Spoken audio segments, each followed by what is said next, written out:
ఈ దగ్గర దగ్గర 3700 సంవత్సరాల కింది గుడి అన్నట్టు. అప్పటి నుంచి నడుస్తుంది. ఇప్పుడు 6వ తరం నడుస్తుంది. అయితే ఇక్కడ పక్కన ద్వేషం దగ్గర 3 విగ్రహాలను చూసాను. వాళ్ళు వైశ్యులు అన్నట్టు.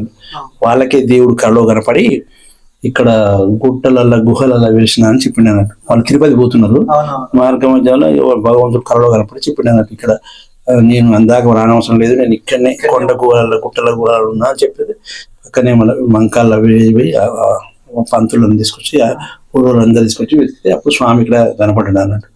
అయితే స్వామి ఏంటంటే చిరుమందహాసం ఉంటుంది స్వామి, చిరునవ్వు నవ్వుతుంటాడు స్వామి. ఇప్పటికీ కోరిన కోరికలు తీరుస్తుంది కదా, అదే స్పెషల్ స్వామిది. అట్లా స్వామి వారి పాదాలు కూడా ఉంటాయి. ఇప్పుడు మన హనుమంతుడి పక్కన స్టెప్స్ ఉన్నాయి కదా, ఆ పైన పాదాలు స్వామి వారు అక్కడ నిలబడి చూసి.